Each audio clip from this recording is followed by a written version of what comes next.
তো এখানে এই যে গুরুগিরি বা যে প্রতিষ্ঠানে আপনারা পরবর্তীতে শিখবেন বা এখন শিখবেন না কেন, আপনারা অনেকেই আছেন যে এখানে কনফিউজ যে আমি এখানে শিখবো না ওখানে শিখবো।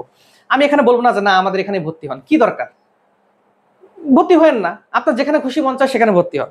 কিন্তু আমি আমারটা অ্যাটলিস্ট বলতে পারি যে যেখানে এই যে তাবিজ বিক্রেতা ওয়ার্ডগুলো ইউজ হয় না, এসব প্রতিষ্ঠানকে একটু ফলো করিয়েন। ফলো করলে কি দেখবেন জানেন, এই প্রতিষ্ঠানের যে মালিক বা সিইও, মানে যারা হচ্ছে মেইনলি এই প্রতিষ্ঠানের স্টেক হোল্ডার, তারা কখনো সামনে আসে না, এবং তারা কোনো অ্যাক্টিভ ফ্রিল্যান্সারও না। গত 4-5 বছরেও তারা ফ্রিল্যান্সিং একটা অর্ডারে কাজ করছে কিনা আমার সন্দেহ আছে। আর সিইও কখনো সামনে আসে না।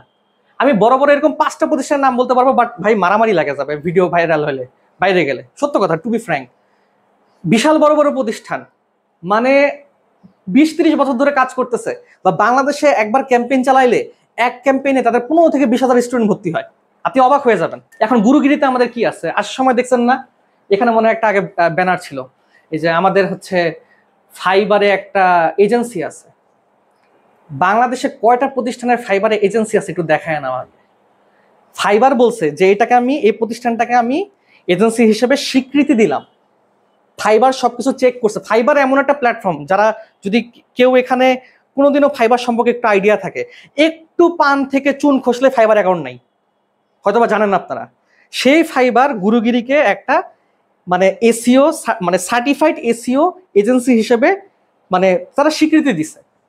এবং যারা আপনাকে শেখাবে, আপনারা বোর্ডে বেশ কিছু মানুষের ছবি হয়তো বা দেখছেন, তারা আপনাকে শেখাবে, স্ক্রিন শেয়ার করে বা দেখাবে, লাইভ প্রজেক্ট দেখাবে, তখন দেখিয়েন তাদের আর্নিং কত, বা তাদের নিজের যে অ্যাক্টিভ রানিং প্রজেক্টগুলো আছে সেগুলোই দেখাবে, যে দেখেন আমি এই প্রজেক্টে কাজ করতেছি, আপনাদের সামনে আমি ক্লায়েন্টকে এই অর্ডারটা ডেলিভারি করে দিব।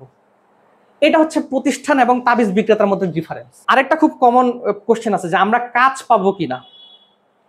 এখন আপনাদের মধ্যে এখানে অনেকে আছেন, আমি বলি এখানে 2 ক্যাটাগরির মানুষ আছেন, যারা হচ্ছে ফাঁকা বসে আছি, দেখি 1-2টা স্কিল শিখি, এখন তো স্কিলের যুগ, সবাই স্কিল বলতে বলতে মুখের ফেনা বার করে ফেলাচ্ছে, আমিও একটা স্কিল শিখি। তারা কি করবেন জানেন, ভর্তি হবেন, ভর্তি হবার 7টা ক্লাস করবেন, তারপর ক্লাসে জয়েনই করবেন না। কারণ আপনারা ওই চাপটা নিয়ে এখানে আসেন নাই, ওই ইচ্ছাটা নিয়ে এখানে আসেন নাই। এখান থেকে কারা ভালো করে আমি স্টাডি করে দেখছি, যাদের অ্যাকচুয়ালি একটা ইচ্ছা থাকে যে না আমি এখানে কেরিয়ার গড়বো, আমি এই প্রতিষ্ঠান থেকে আমি যে টাকা ইনভেস্ট করছি তার থেকে 10 গুণ আমি এখান থেকে শিখবো এবং আরো 100 গুণ আমি আর্ন করে দেখাবো, এরকম যদি টার্গেট থাকে, তাদেরকে একটা কথা আছে না, একটা লাইন আছে, god helps those who helps themselves. মানে আল্লাহ তাকেই সাহায্য করে যে নিজেকে সাহায্য করে। নিজেকে সাহায্য করা মানে কি, মানে আপনি কাজ করতেছেন, পরিশ্রমীকে আল্লাহ কখনো খালি হাতে ফিরাইছে শুনছেন? আপনার পরিশ্রম আজকে যদি কাজে নাও লাগে, 5 বছর পরেও কাজে লাগবে, আপনি জানবেনও না।